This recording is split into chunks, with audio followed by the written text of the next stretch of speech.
Thank you, Luba, for organising this, and my apologies if I sound a bit stuffed up. I'm battling dual issues at the moment, sinus and things and all the rest of it. So, I'm also, this is the first time I've actually spoken about the book per se. I've done a lot of I've been to a lot of conferences, given a lot of lectures about Indigenous issues in sport and all sorts of stuff for a long time now, because I basically work in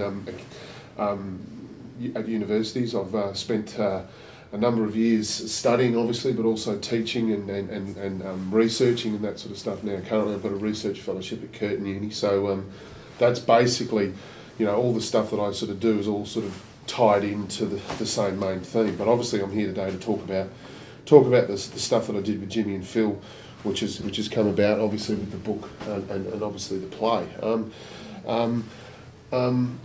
I just as a little bit of a background, because it's I suppose getting an understanding of certain issues around the Crackers story, because obviously they're known for their football prowess and their ability to play is still talked about and remembered very fondly by many people, particularly in Victoria, in Melbourne. It's amazing how you can just strike up a conversation with a taxi driver, and it's the things that they do recall about the Crackers and any of the great champions is quite remarkable. But my family originally come from Mount Barker, and I know we've got a couple of Mount Barker people in the audience here today. And whilst I didn't grow up in Barker per se.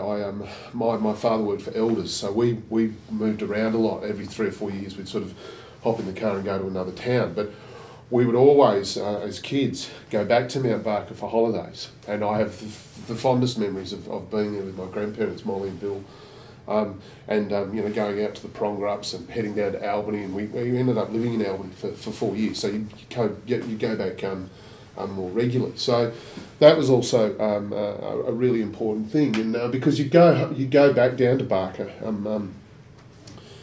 And Molly would talk about the Crackers, or she'd talk about the sisters in particular, or having a run-in with Jimmy, because there was lots of issues at school and so on and so forth. So there was always the next instalment of a Cracker story of some description over Christmas lunch or whatever the case may be.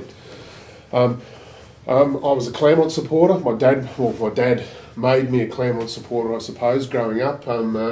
It was Claremont or nothing else really in the family, so that was just the way it went. So, living a little bit in Perth and going to that 1981 grand finals, many of you probably do remember it. It was actually quite an amazing final in itself from a West Australian Football League perspective.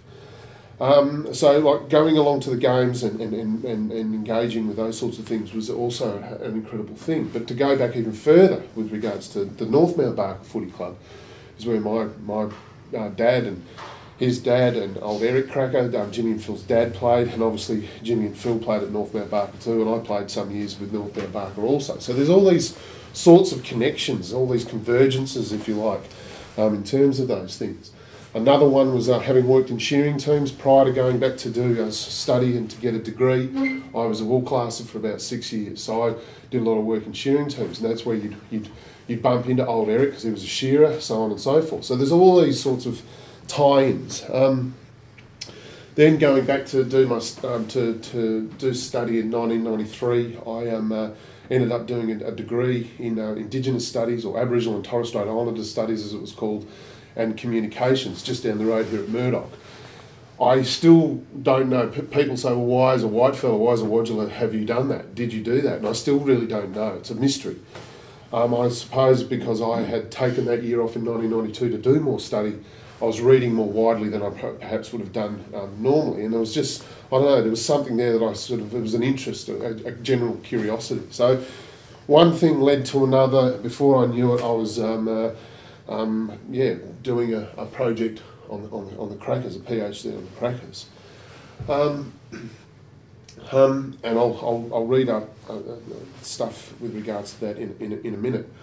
It was during that time with doing the research on the Crackers that I was having real difficulties trying to encapsulate how I was going to write it, because if you pick up sports biographies generally, you'll notice just how sort of dry and boring they actually are. Well, I find them pretty boring and dry anyway. So I was starting to get a bit anxious as to how I was going to formulate it. So one of my supervisors gave me a book which had been written by a lady by the name of Janet Malcolm, who's a wonderful American writer, on the American poet Sylvia Plath. I know this all seems a bit strange, but it's all very central and important to how this came about. Yeah? So, you know, the great tragic American poet Sylvia Plath, and the way that Janet Malcolm had written it was the way that she'd sort of spoken about the issues that she was dealing with throughout that whole process. And it's a small book, but it's a great biography, and it really changed the genre, if you like, from the ways that I was seeing things. And as soon as I finished reading it, I thought, that's how I want to write this. Because as I was trying to make out with regards to the, you know, Mount Barker and North Mount Barker and Molly and Bill and shearing teams and all the rest of it, there was many ins and outs to this sort of story which needed to be sort of explained a little bit more. So those are some of the reasons for it. And once I had that sort of set in my own head, away I kind of went.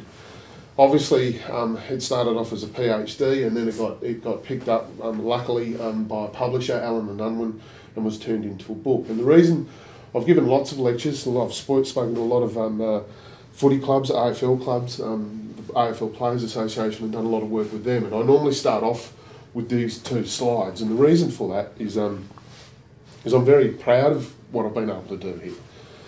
Not necessarily so I can say, you know, what a great bloke I am necessarily, but more so the fact that through discussion and rapport, trust is built up, and this is how this has gotten to where it actually is. And, you know, I think it's about 12 more days' time. It's got a national tour starting in Wagga, the play itself. So these are sort of significant outcomes to come from one particular project on two remarkable men's lives. And it was never intended to sort of start off like that, but it's sort of grown. And also, just incidentally, there's also other discussions I'm sort of entering into now to turn it into a feature film. So, you know, it's just incredible. And I think it's testament to the ways that the boys were able to play and so on and so forth that is really important. The other important thing about the Crackers, and this is something I didn't really realise at the time, it wasn't until after I'd finished it, the reason why the Crackers are important as footballers is not necessarily because they could play, but when they were drafted or signed up, it wasn't the draft at the time, but when they were recruited to North Melbourne in 1982, this is the very first time you see a cohort of Indigenous players on the one team. It had never happened before. You have singular players like, you know, Polly Farmer or Doug Nichols or whatever, in the VFL I mean, the VFL, not the waffle, because we were very lucky here in Western Australia and also in South Australia to see cohorts of Indigenous players on particular sites. South Fremantle is a classic example, Perth's another example, so on and so forth.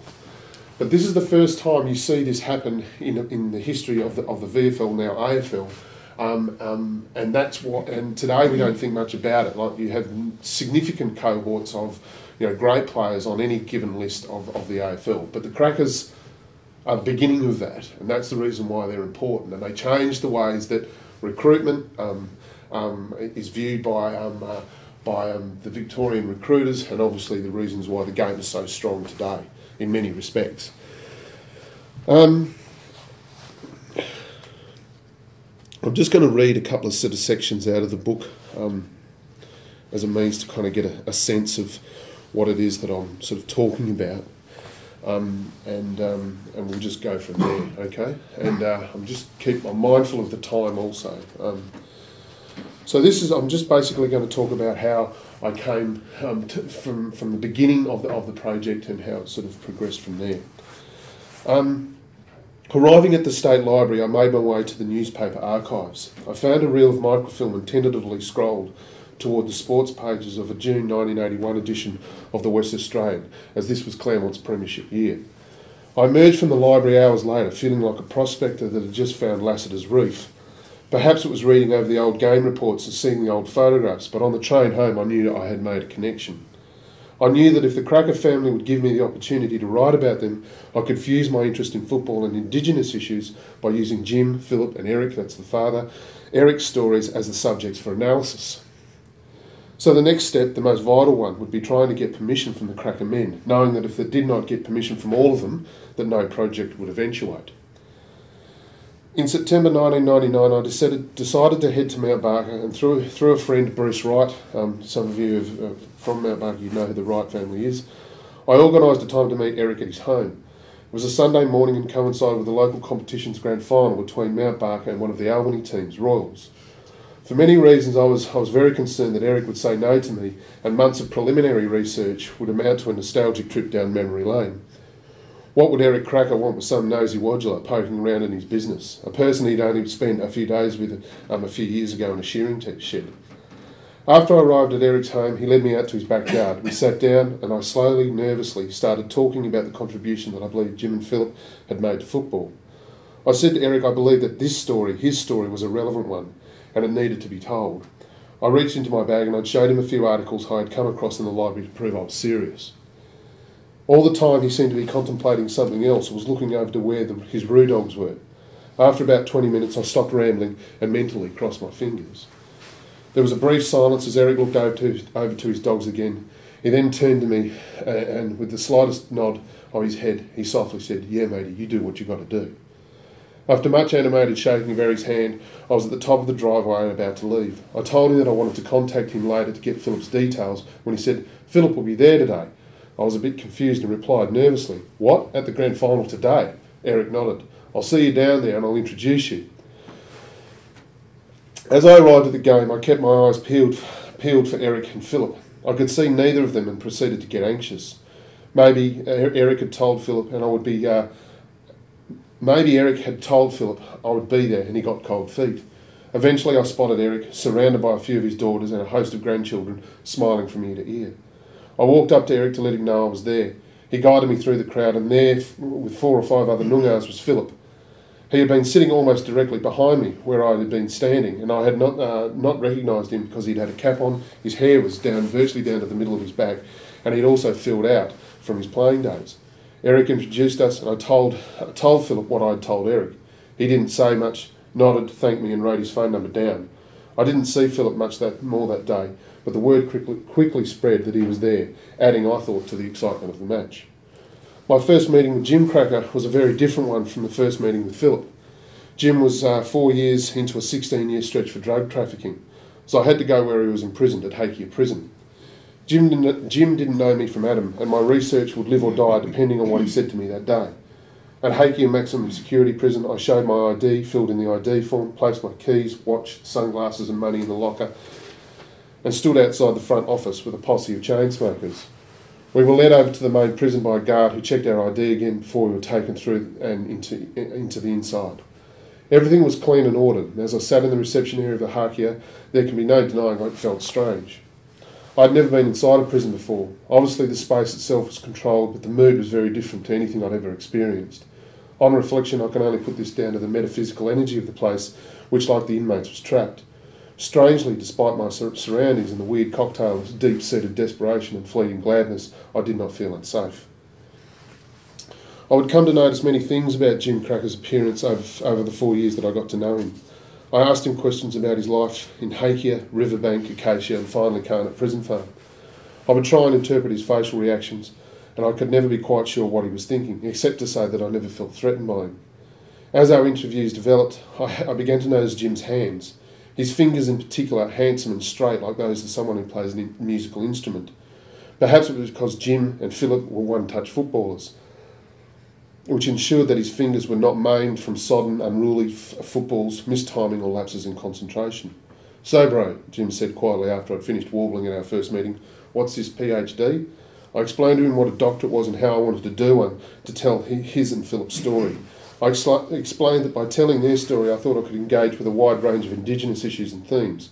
I told him I thought it was a great Australian story. He looked at me and he nodded his head. So that's the differences, I suppose, that I was attracted to the Krakouers anyway, because of, I suppose, the differences in the ways that they played football. Having been a Claremont supporter, watched a lot of footage and seen them, up close and personal at games, they played very different sorts of styles. The conversations I had with many people over in the lead up to this whole thing, everyone said that, Jimmy is he's a different bloke to Philip, and obviously Philip's a different bloke to Jimmy, and there were many reasons for that. And I don't have time to go into them today. But But that was one of the main drivers that attracted me to their story anyway. This is a photograph that I got off Nola Krakouer, one of the sisters of Jimmy and Phil. And it's a photograph of their family home on the reserve just outside of Mount Barker, on the Woodgie Road, on the Woodjanellet Road. The reserve systems are something that not too many people are aware of, I find. And it's interesting because the reserve systems were basically, during the course of, say, the 50s and the 60s, were virtually in every single Australian town. The reserves in Western Australia were gazetted by the main roads boards at the time. They were very powerful institutions because they determined where everything went. In many instances, like Pingelly, Narrogin, you can rattle off a number of towns in the southwest. The majority of these reserves were placed next to either the tip or the sanitary depot, okay, which caused lots of obviously ailments with regards to respiratory issues and general disease, so on and so forth. The Krakouers were a little bit different in terms of the fact that they were next to the railway and the stockyards. And I'll read a little bit in regards to this in a moment as to what Jimmy and particularly Phil's reactions to those actually were. To add to that situation, though, is that there were curfews in place. Aboriginal people, if they were caught on the street after 6 p.m, they were basically locked up for the night. And this was a no questions asked sort of situation. An Indigenous person could be out looking for a lost child, or they could be going out getting food for their family or whatever. But if they were caught on the streets of the town, they were basically locked up and put into jail for the night. And that was just the way that it went. This is the new and improved family home. Prior to that, it was the Krakouers lived in an old humpy, effectively, kerosene tins, flattened down with a concrete pad. Now this is there was 13 kids in the Krakouer family, yeah. In the middle of we know how cold it is today. Barker's really cold. This in the middle of winter would have been freezing. In summer, it wouldn't have been much fun either. So it's to try and get a sense, I suppose, of not just where the Krakouers have come from a geographical location that is Mount Barker, but also where they've come from sort of socially, culturally, politically, so on and so forth, to try and get a broader sort of context of where it is that they've come from. And I'll talk a little bit about this now. James Gordon Krakouer was born on the 13th of October 1958 in Mount Barker, Western Australia. 15 months later, Philip Brent Krakouer was born on the 15th of January 1960, also in Mount Barker. They were the fifth and sixth children born in their family, and like all other Indigenous Australians at the time, they were not considered citizens and would not be until the 1967 referendum. As the boys got older, the Krakouer family had experienced the type of closeness that comes from financial adversity. Philip vividly recalls the reserve and the difficulties associated with living there. I remember families living in tents. We lived in a shack with no water, no electricity. There was a sheep sale yard later, and then they put in the cattle yard. I remember it was quite noisy at night trying to get to sleep. And if the sheep didn't keep you awake, the cows would. And if the cows didn't, the bloody train would keep you awake all night.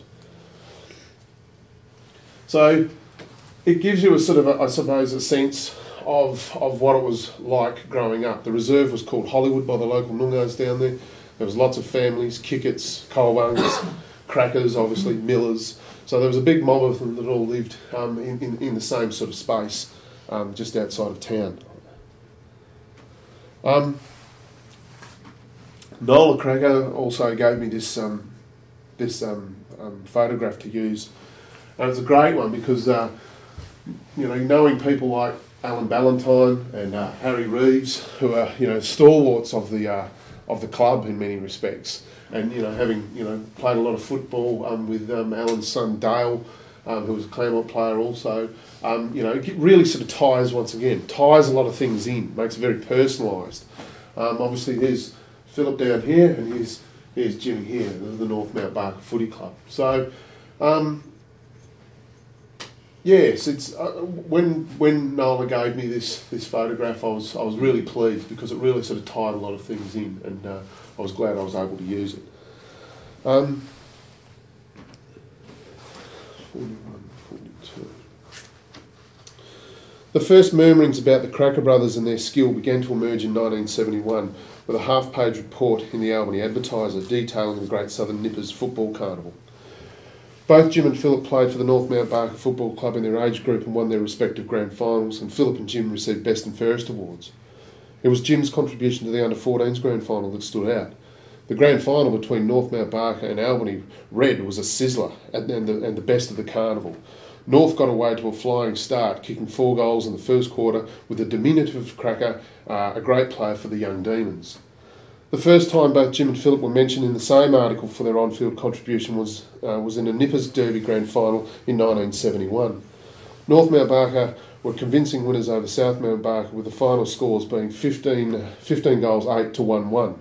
The report in the Albany Advertiser highlights the skill of the boys and also alludes to their teamwork, which was a significant issue throughout their entire career. So this is kind of the start of all that. North had 2 clever players in the Crackers who used their inherent skills perfectly to create openings in front of goals. Ron Ginger Saunis, the boys' Nippers coach at the North Mount Barker Footy Club, found them a delight to coach.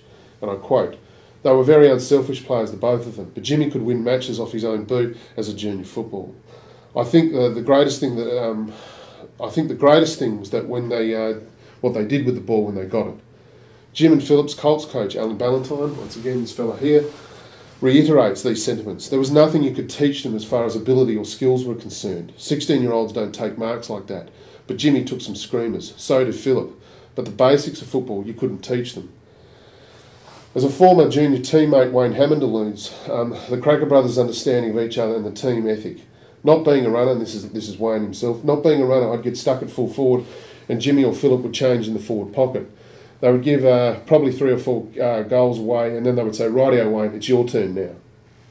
So it's interesting how they're sort of, bringing everyone into the game. Once again, this is another theme that once you read the old news articles, this is what the Crackers did throughout their entire careers. With regards to, say, someone like Warren Ralph, who was the full forward for Claremont during his time, Warren Ralph, kicked bags, hundreds of goals each season because it was basically, kicked down his throat every single time, and so established his career as with Carlton and so on and so forth.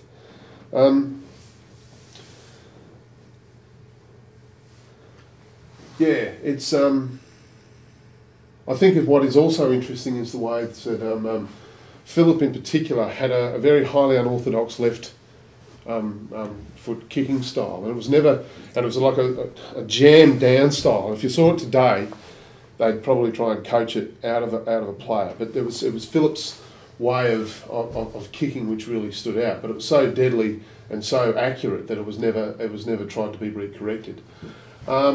There's also another great story that Jimmy Krakouer practiced so much that he basically kicked the tops of his fingers off, and because he was so low over the ball that every time he connect with his bootlaces it would sort of rub and there'd be an abrasion there. I don't know. I asked Jimmy about that, and he said, "Oh yeah, whatever, bro, whatever," sort of thing. So there's lots of myth in regards to those sorts of things, but I think it's an important point to make that they obviously were committed to football. In many respects, because it was the only sort of sport that they really liked to play. There was to get a plastic football and practice with that was able to be afforded within the family budget. And I suppose that when having done a lot of study in this particular area, and you start to realise that there seems to be a dearth of players or a dearth of Indigenous people that play cricket.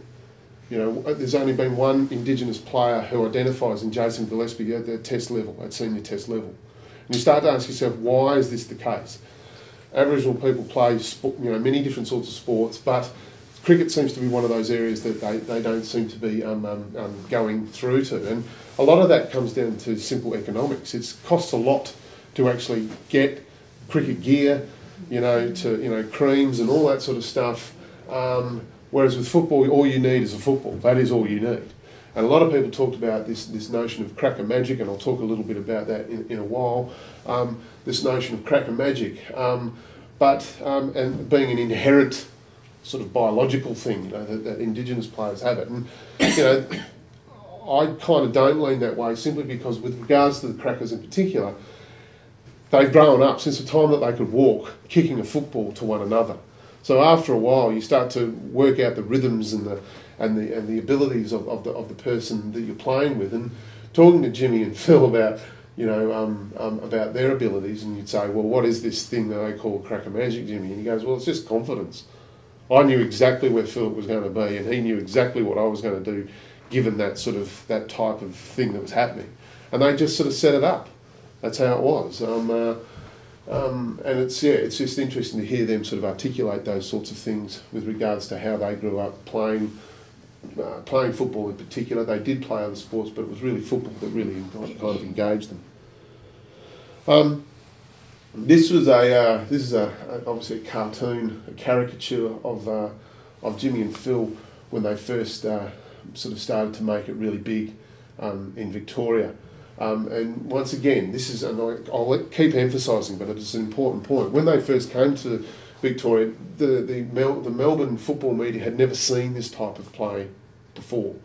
They were amazed by it, and to go back over those old news reports and to sort of to see how they were being engaged with was really quite interesting. Considering we'd had, you know, Benny Vergona, Stephen Michaels, you know, we can keep going, Maurice Rioli, we can keep going in terms of Indigenous football talent.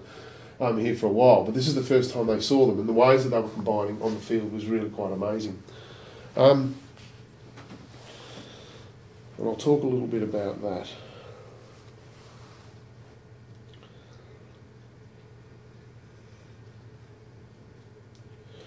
The one constant in the Krakouer Brothers' formative year was football, and it focused Jim and Philip's attention on one another, honing their skills from a very young age.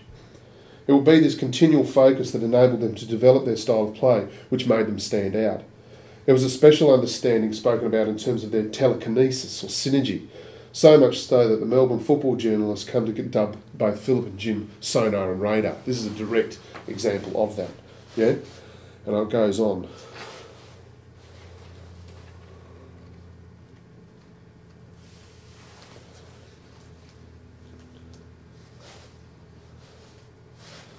With 6 games played, this is in season 1986, so this is at the height of their football playing in the VFL.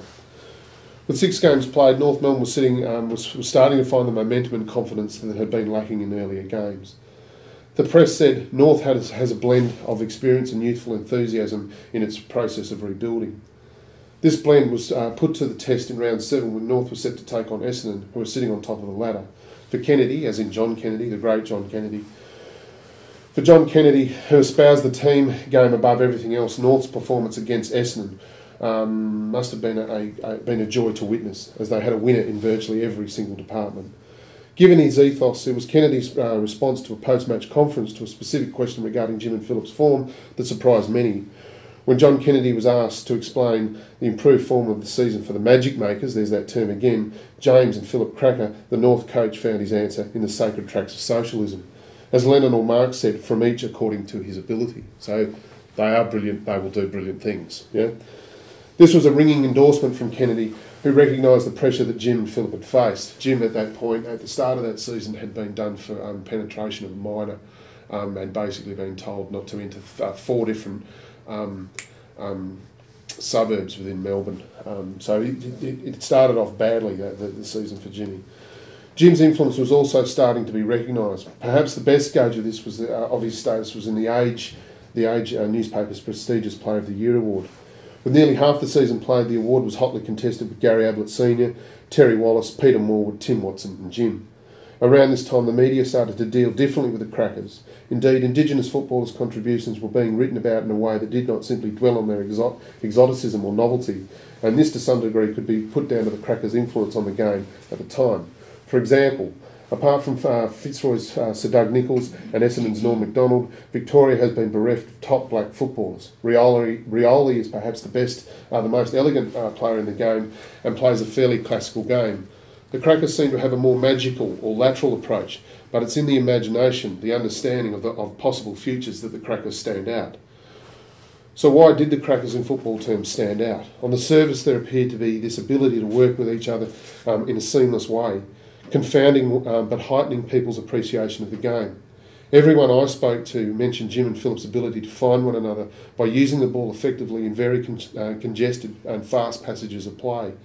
In my interview with Maurice Rioli, he said Philip could play in a telephone box because his style seemed to defy a reasonable explanation. Descriptions of Jim and Philip's innate sense of where the other one was going to be were hardly ever varied from you'd be looking at the ball and the ball would come out of nowhere and like lightning they'd be off. Jim and Philip had played football together since childhood and had developed a deep understanding of one another's responses, rhythms and uses of space and time. However, people viewed their skills from the outside, even those who were on the same team. It seems that for many people it was easy to understand their play in terms of their skin colour rather than being the outcome of a long and intimate training process of thought and application. Their play was described or explained away on many occasions as cracker magic. Their mysterious abilities became aligned with their mysterious blackness, and thus the notion of black magic, whatever that actually is. People watched the hat and cheered the rabbit, never thinking about the time that they had spent honing their skills and perfecting their art. Jim and Philip were individually mindful of the imagined football drill that they had actualised thousands and thousands of times since childhood. Sometimes the combination didn't work, but often it did. And when it did, people scratched their heads because it was a phenomenon that the VFL had never seen before, and more importantly, it has not seen it since. I forget who I was actually talking to. I think it actually might have been Wayne Schimmelbusch, actually, the great North Melbourne captain. And he said when the Crackers first came on board at North Melbourne, he goes, his immediate kind of response was to actually stop playing and watch them. He was so mesmerised. He just couldn't believe what was actually sort of taking place. Now, Wayne Schimmelbusch is a highly respected and you know, he's played a lot of football. And for him to actually come up with that as a response was really quite remarkable. So it gives, once again, it gives a sense of what the Crackers were able to achieve at the time, but it also, I suppose, frames them somewhat differently, to go back to that initial point, because of the fact that they were the first of that particular cohort to come into the VFL at the time, and it was really quite amazing to see. As Luba mentioned earlier on, I had a lot of research left over from the Crackers project. I had lots of interviews with Polly Farmer, Barry Cable, who else had I spoken to? Michael Long, Sid Jackson, obviously Jimmy and Phil themselves, Stephen Michael, Maurice Rioli, Glenn James, the umpire. And I had all this stuff, and in 2005 the AFL announced its Indigenous Team of the Century, yeah? And it got me to thinking. I thought, well, I've got all this stuff still here. I thought I'd wait a while, so I waited for about 6 months, because that's, you know, it takes a while for these things to happen. But I thought the AFL would have gotten onto it, given that, you know, they celebrate a lot, obviously with you know, the dream time at the G Games and the amount of programs and the amount of money that has gone into community football from the AFL regarding these things. So I just thought it would be, you know, just a lay down misère. That they'd get something out, but nothing eventuated. So I applied at the time I was living in Melbourne, and I applied for some money at Melbourne University to do some research, an oral history archive, to go all around Australia to interview these players that were still alive. David Cantilla, Soapy Cantilla, who's from the Tiwis, had already passed away, as had Norm MacDonald.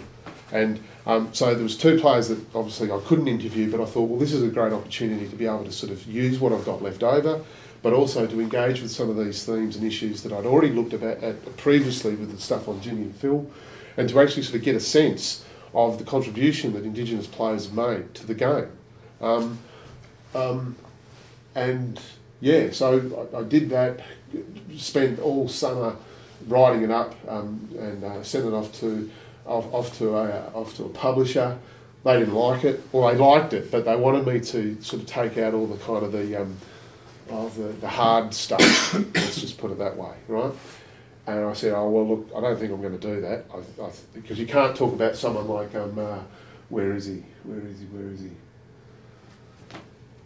You can't have a story like Sid Jackson's story, right? At the age of 1, Sid Jackson was removed by a formal arrest warrant from his mother and taken down to Sister Kate's, then went to Magumba, or from the rabbit-proof fence fame, and then down to Rowland's Mission, which is just outside of Collie. You can't hear a story like that and then try and soften the issues which Sid Jackson still talks about today, and how it's impacted upon him as a person.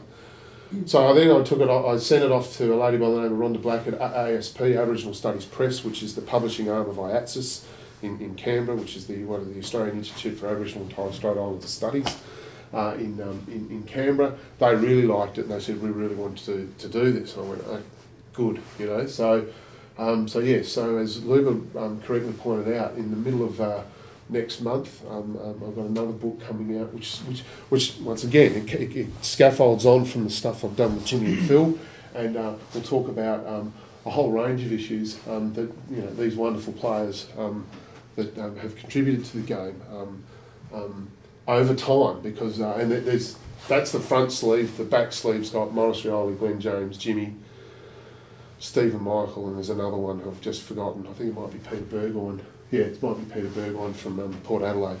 So it looks at players, their contributions across time, obviously starting with the great Polly Farmer and Ted Kilmurray, and then moving through to those other players like Michael Long and Nicky Winmar, and then to the current day players, of which there's only one, Adam Goods, who's still currently playing. And it's interesting to be able, you can actually isolate all of those stories and read them for what they actually are, and appreciate them, but then you can also look at them in terms of each sort of era, like the old boys, the middle rangers, and the young fellas that are still sort of playing, and then you can read them as one whole sort of group. And it's really quite interesting to see a lot of the things that they do talk about are all intimately connected up to issues of politics or land or connections to family and kin and these sorts of things. It's really quite interesting to hear those stories from all of these men and the challenges that they've had to face over time. And which is not to say that it's all doom and gloom for the old boys. Like with regards to sort of Polly and Square Kilmurray, they have the fondest memories of growing up in a place called Sister Kate's. The fondest memories. They said it was home to us. Nanny Holt was like our grandmother. Sister Kate was like our grandmother. And we have the fondest memories. We learned to read and write there, so on and so forth. But then you talk to Sid Jackson, and Billy Dempsey's the other one. And Billy Dempsey, and they have a totally different take on all those sorts of things. So, like I said, you can isolate all those sorts of mini biographies to get a sense of what's actually transpired, but you can also put them all together to get a sort of broader tapestry of what's transpired with a lot of these players up till now. So I've kept to time, Luba. It's just on 1:45, because you said that you wanted 15 minutes for questions, and that's why I'm sorry if that's all seemed a little bit rushed. But I don't normally I've normally got more slides and images which I refer to and talk about. But because of the shortness of the time, I wanted to just concentrate on a few little things, and obviously, plug the book, So I'm more than happy to answer any questions. I'm not with relation to the West Coast Eagles or anything like that. I think I've done my dash at the beginning, and so basically, I'm more than happy to talk about anything that we've talked about this morning, or anything else which is related to any of this sort of stuff. Yes. Where are the boys now? If that's a question that everybody knows, I'm screwed. No. My ignorance. No, it's a very good question. Philip basically lives in Victoria. All of his kids were born and grew up in Victoria. Philip, for a long time, had been working with Australia Post and doing a lot of work with sort of community groups within Victoria, Indigenous community groups. He's just cruising along, Phil. He's I caught up with him in Melbourne about when was it? start of the year. He's going along really well. Excuse me, how old would he be now? Philip, well, 1960. So what's that? I'm no good. 51. 50. So Jimmy's 50. Jimmy's what, 53. So that's where Philip is at the moment. He'll probably die in Victoria. You know, that's home to him now. You know, despite being a Victorian, West Australian boy, and loving WA. He's very much ensconced within Victoria at the moment and doing a lot of work over there and that sort of stuff. Jimmy, after he got out of jail for the trafficking offence, struggled a little bit, but basically got it together and is now doing a lot of work up north in places like Krakouer with the mining boom and everything. He's up there in Krakouer and that sort of stuff, working hard, and earning $1 and contributing, obviously with Andrew's success. I don't know if anyone went to the West Australian Footy League, the Waffle Grand Final last year. Brilliant game. Saw it on TV. Incredible. Like honestly, if because I went with a couple of mates and his old man. Yeah, and I was sitting down the end where he kicked the winning goal. And for those of you who don't know, he, obviously playing with Swan Districts after he got out of jail for the assault, could not get a rental anywhere in Perth. The president of the Swan Districts Football Club moved out of his house and went and rented somewhere else, so Andrew and his family could live in his place. Concentrated on football. Realised that football was where where he wanted to be. And actually, in jail, he was fitter when he was in jail than what he was playing for Richmond. Yeah, because he's just constantly training, constantly keeping fit. So yeah, goes averages 30 odd possessions a game throughout the season. Wins the Sandover medal as the best player in the competition over the course of the year. Amazing story in itself. Then in the grand final, picks up 42 possessions. Kicks 4 goals, and in the last minute of the game, kicks the winning goal, so they win by a point. And I think it was about the 34th minute of the last quarter. The game just kept. You thought. So it's a lot. Yeah. So every odd was against him in terms of those sorts of things, and then goes and wins that. All of those sorts of things, and now has been redrafted back to Collingwood. It looks like he'll probably play in a grand final, probably against the West Coast Eagles. And make a name for himself there. So that's when I talk a lot about, and it's probably a romantic notion in many respects about the redemptive power of football. I truly believe in it because I've seen it before. I lived in a place called Tambler, which is where Jeff Farmer, the great Fremantle and Melbourne forward, came from. In 1994, I went down to Tambler to work in my previous, because I'd had enough of studying in the city and basically living on the poverty line. So I headed down to Tambler, got some work down there for a while, and you could see the Tambler Footy Club, which had as its league side had all Indigenous players except for one white fella, and the reserves was half and half. At the end of the games, which Tambler would invariably win all the time, at the end of the club rooms were no bigger than this, and you'd see everyone just contributing and talking and engaging and socialising and all the rest of it and getting on. And that's what I talk about with regards to that redemptive power of football, or of sport, I suppose, more generally. That's what Andrew Krakouer's story sort of shows. It's evidence of that. So to go back to that, that's where the boys are now. They're still they've still got fingers in pies with regards to football and those sorts of things, and they're going pretty well. Considering the things that have happened, post career, particularly with Jimmy and the trafficking charge. So which was just terrible. But anyway, yes, mate. You brought it up in your talk, and something that I've always been quite interested in is this idea that when it comes to the inherent ability of the footballers, especially the Indigenous players, it's a theme that seems to run through the general public, that they have this natural ability which somehow mitigates the fact that they probably have practiced really hard, trained really hard, and so on, and you actually see it in other sports as well. Yeah. The white player gets to where he is because of hard work. The the African American player gets there because of natural talent. So I see that as a theme that comes across as a general viewpoint of society, that the black player is there because of a God-given inherent ability to play footy or basketball or something, whereas white players get there because of hard work, and that's somehow racist to a certain extent, isn't it? Well, I suppose, having worked in the universities and done a lot of reading around this sort of stuff and so on and so forth, that's the way I've come to understand it, and that's taken a lot of re-educating in many respects to actually engage with those themes of what's actually going on.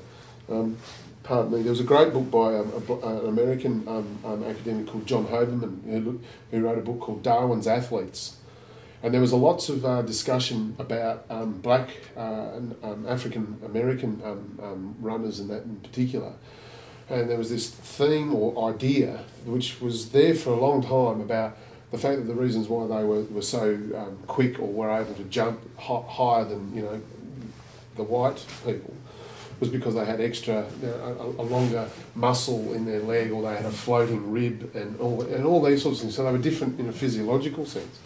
And he sort of, from a very theoretical and perspective, started to deconstruct or break that idea down, and then basically said, well, there might be other reasons for it, in terms of application of these sorts of things. And I suppose I had to re-engage with those sorts of themes, and that's the way I sort of understand it. And it's why we don't... Well, I suppose, to quickly answer that, why don't we ever call, when Brendan Favola would kick the amazing goals or do the amazing... We don't call it Italian magic.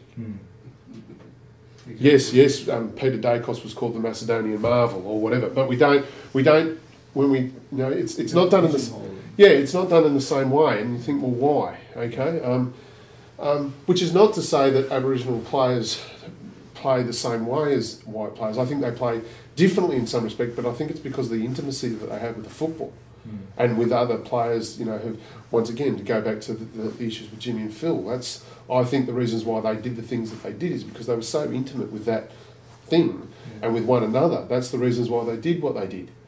And this is follow-up, just a general comment too. The American press seems to be able to highlight, to a certain extent, a little bit more the fact that the black athlete sometimes comes from a very, very poor background. So their mother worked, usually a single parent, they worked 3 jobs. So the athlete, got up at 4 o'clock in the morning and practiced and worked as well, and highlighted the success. To a certain extent, we don't get the same sort of picture here in Australia through Australian journalism of how hard some of these athletes actually work to get to where they are. Yeah, there was there was an online newspaper called The Conversation, and I wrote an article about that particular thing, about the myth of that sort of stuff, and I copped a lot of stick for it too, but there was another article which was sent to me that was written by Adam Goods about 3 or 4 years ago, and I sort of tacked that onto there as a means to say, well, look, if you don't believe me, at least you can see what Adam Goods has written about it, and that's the way he sort of. And it's not like I've had discussions with him about those sorts of things with Adam Goods. I mean, so it's interesting to get it from 2 different sorts of perspectives as to what those sorts of themes are. So look, it's a valid point you make, and it's highly controversial in many respects. But I think it's good to have the discussion. Yes. Sorry, I think it's great to see even today in junior football, whether it's in the city or the country, that there's some absolutely brilliant Indigenous players coming through who are going to weave this same magic that I think that the Crackers, and I see it just about every weekend. Yeah. It's unbelievable. But when you talk to their parents, it's about the fact that it's been their father, uncle, brothers, mates, and when you see these players, you don't ever see without a football in the hand. No, that's right. It's an amazing, when they hit that field, and the ability is unbelievable. And talking to a lot of people that work at Clontarf, you'd be surprised the amount of Indigenous kids that actually don't play a lot of organised sport in those junior levels, simply because the cost can be prohibitive. Even $50 to the register or put money in the car to travel is There's a lot, and Kerbal is a perfect example in regards to those sorts of things. So they don't play a lot of organised sport in those junior levels, and once they sort of get to those, those higher grades, that's when they sort of kick it on. Now, where have they learnt that? Through, as you say, walking down the street. The great story about Jimmy and Phil is he'd always see them with the footy in their hands, and they'd always be trying to, pick a fork in a tree and sort of slide through there, and then have a competition with one another. And then as they were on their way down to Sounders Park, to play down there. So yeah, you're right. Because they've got the ball in their hands so often, and they're constantly honing it in, and practicing different ways of kicking the ball or doing certain things. It brings it out. So yeah, no, it's an amazing thing to watch. Yes, mate. Yeah, you mentioned Jeff Harmer before.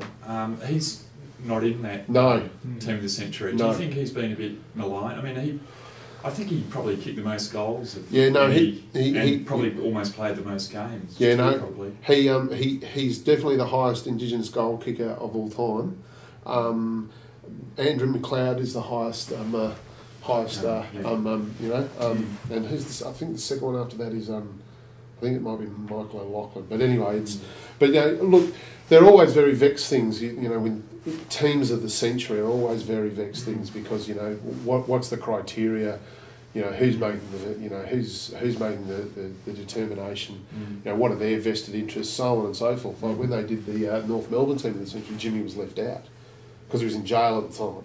Wow. And then he gets out and they put him in. 3 years after the fact. So how they arrived at, and it's very mysterious as to how they did arrive at the team that they did.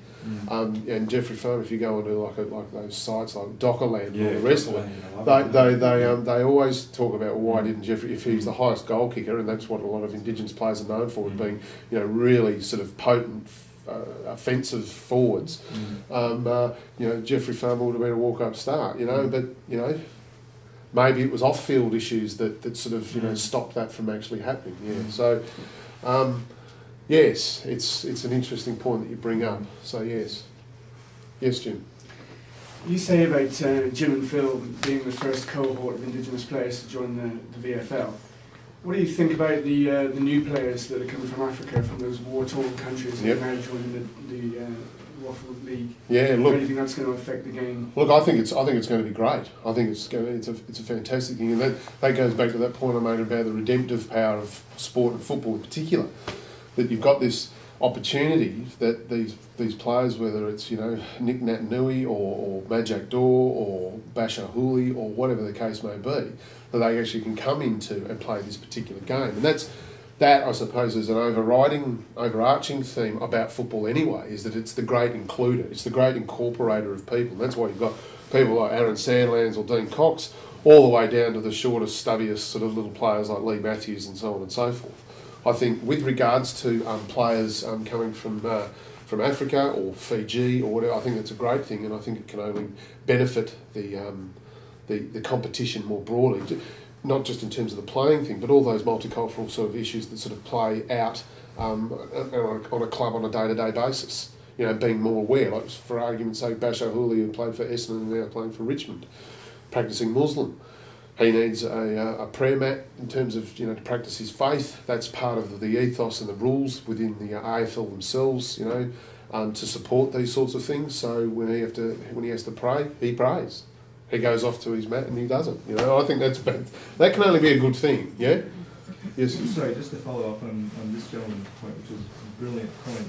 Last week, the Gold Coast Freo game basically had Wilkinson and Tembo Mzungu, two African origin players, turning up in the same game in opposing teams. But this wasn't picked up by the commentary on TV that I saw. Yep. I mean, I saw those two players and I thought this must be a first. Mzungu and Wilkinson, both from Africa, well, parents from Africa, and yet nobody picked up on it. So I thought that's got to be a first anyway. Yeah, no, look, it's a good. I know in probably in the next 20 years, the AFL want to have a side coming out of Africa and one out of New Zealand.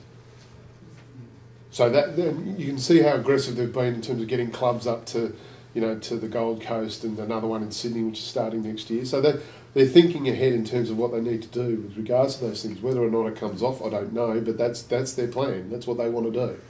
So, but you know, having those things like the Rule 30, the vilification law that came in 1995 with the stuff that is Longy on there, that Michael Long stood up to, with regards to those sorts of things, I think that's a really important thing that they've got those things in place, because if we go back to Bashar Houli again, you know, practicing Muslim, you know, given that, you know, if they didn't have those rules in place when September 11 happened in America, you know, like there would have been all sorts of things perhaps, you know, that would have played themselves out with potential Muslim players or Muslim spectators or whatever the case may be. One of the things I saw in Melbourne, which drove that point home, I was riding home from work one day and there were 3 young girls who all had a hijab on. They all had North Melbourne support Guernseys on. It was amazing. I thought, that's it. That's the thing. That's what I'm talking about. That's a good thing, and that's. I suppose it's different to Perth, Melbourne in many respects, but it's just the way that whole multicultural sort of thing seems to work, and it works in strange ways, like I just mentioned. You know, it's someone who's obviously a practicing Muslim and with a North Melbourne Guernsey, and it just took my breath away a bit. And there's also a lady who's also just started up with the other hijabs with specific colours and that, you know, that's a great thing too. So it shows that, I suppose, in some respects, those broader policies and those broader things that they are doing to try and encourage and incorporate people from other backgrounds and so on and so forth to come and play, and that's evidence of that in the community. Yes, mate. And did you know the West Australian State Government this year has allocated $5 million and out over the next 4 years to allow children to participate in sport, yep, where their parents don't have the money to afford it. So is that right? $5 million all right. Each year for the next 4 years as a start-up. And in the city of Cockburn here, we actually allocate up to $200 per year again to children, yep, whose families can't afford them to join a club or buy the gear that they need. That's a contribution as well. And these might seem like sort of, I suppose, soft sort of things to be doing, but when you look at, and I've spoken to a lot of police officers and magistrates and these sorts of things with regards to those sorts of community-based issues, the amount of kids that are in jail that have not played organised sport at all, and you know, going through that constant cycle of being, you know, in jail, recidivism, all that sort of stuff is massive. There's a massive cohort of those kids that have never played in an organised sporting situation, whether it's basketball or football or whatever the case may be. And it may just come down to a simple sort of paying someone subs for the year or whatever to get them to that point that will enable that to happen, to sort of try and break certain cycles. And the amount of blokes here that I talk to, you know, that said, without sport, I had a chance. I had an interview with Dale Kickett 2 weeks ago, and he goes, I had a choice at the age of 14 to go down one path or another path. And he goes, my brother's in jail. He goes, I'm not. Why? I don't know. He says, we grew up in the same household, we're only a couple of years apart, so on and so forth. It's just one of those things. Football was, once again, that redemptive power of a sport to be able to reconnect and take it from there. So yeah, it's a. I did not know of that scheme, but that sounds like a good idea.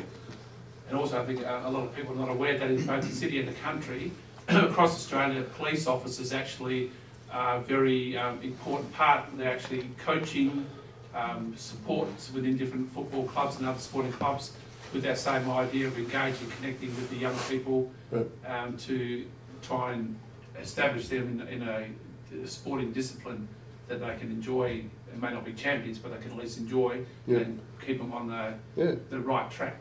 Yeah. One of a better term. Yeah, that's right. No, it's a great thing. They don't generally get recognition for that, and they don't go around saying that, but there are a lot of police officers right throughout Australia that actually are involved on a continuous basis in a whole lot of different sporting disciplines. Yeah, fantastic.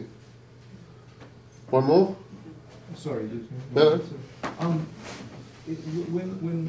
When the talk of vilification in early days of football, obviously Phil and Jim experienced that from opposition players to a certain extent. What's always bothered me was, did their own teammates ever stand up against the opposition players who did this sort of thing, or was that the sort of thing that just got... No, it doesn't appear that that was the case. A lot of the discussions I had about the ways that vilification was used prior to sort of 1995 when they came in, and particularly in the 70s and the 80s, and a lot of the stuff that I've talked about with these guys, a lot of the times it was used to get a psychological edge over your opponent. That's why you did it. And you know, the classic line in, what was it, 1991, I think Tony Shaw, the captain of the Collingwood Football Club, said, when these sorts of discussions started to happen about the league, he said, you know, I'd make a racist comment every week if I knew that it would get us the 4 points, and I wouldn't have any problems with that, and that's what we did. You know, so that's what it was done for. And they knew that, I suppose, with Jimmy, to go back to Jimmy and Phil, they knew that to call Jimmy a name would get a reaction. Whereas with Phil, he'd just kind of laugh and, you know, go off and kick another goal. You know, that's how he would deal with it, you know. With other players like the late, great Maurice Rioli, Billy Dempsey and these sorts of guys, they said whenever someone called me a name, he goes, I'd put it, you know, Bill Dempsey's a classic example. Played, 1 million games of football at the elite level, was never reported once. He goes, whenever someone would call me a name, he goes, I'd always remember it and I'd always pick my moment. Same with Morris, you know. Whereas with Jimmy, that wasn't in the way that he did things. If he wanted to step into that point, he would meet you. Because I always thought it was a big difference between, say, for example, ice hockey. Gretzky, the great Wayne Gretzky, for example, yep. was a brilliant player. But I always wondered why he never got hit. He never got crashed by the big buffoons whose job was to smash up the ice hockey players. So I asked a whole bunch of Canadian friends of mine, I asked them, well, why did Gretzky, who was always small and skillful, yep. never got hit on? I always wondered why he never got hit on. The basic answer was, if anybody hit Gretzky, the entire team would go and beat up the guy who hit him. Is that right? And that's why. So it's that sort of team. I've always thought that's perfect in a team philosophy. Yep. So I always wondered why, on a footy field, why somebody from the same team never stood up for the Krakouer Brothers. I think it was because it was so entrenched, as I said, to get that edge, and that's what it was about. It was about the 4 points, and you know, I think the statistic is from the research they did when the Krakouer Brothers were playing together. North Melbourne won around about 65% of their games. Jimmy had been suspended for 25 games, so that's over a season's worth, and the majority of that was from reacting. Or reacting to the pressure that they'd put on Philip, the physical pressure. So he would step in. So I knew if Jimmy didn't react in terms of a name-calling situation, they'd start sort of physically attacking Philip. So that became the way to break him down, because they knew how important they were. Yeah. You know, and that's the thing. They were so incredibly dangerous. So those are the strategies used at the time, and it's a pity that they were a little bit before their time, because if they were playing now, they wouldn't have to deal with any of that. Yeah. You know. And saying that, 2 weeks ago, young Sherman from the Western Bulldogs, you know. How crazy. Well, it just goes to show, just, you know, when you do have a brain fade, or whatever you want to call it, that, you know, you sort of lapse into old behaviours or old ways of doing things, and they know not to do those sorts of things, yeah. And he's paid the penalty for it, and it hasn't happened in 13 odd years. You know, in fact, it has happened. I know it's happened, but it's happened between two Irish players. I actually, you know? I actually think it wasn't much of a penalty, because he's actually playing in the VFL. Yeah, well, a suspension's a suspension as far as I'm concerned. That's right, and that was brought up. A number of times online in the Age and those sorts of things. You know, if he is being penalised, well, then why is he playing in the VFL? You know, in the second tier comp. Yeah, it's an interesting point that you made. How are we going, Luba? Yeah, that's great. Time to saddle up the ponies and get out of Dodge. Okay, well, can I just say thank you for coming along on a Saturday morning, on a cold Saturday morning, and we might stay here for the rest of the day. So thank you for coming along, and thank you, Luba, for organising it. Yeah, thank you very much, Sean. Cheers.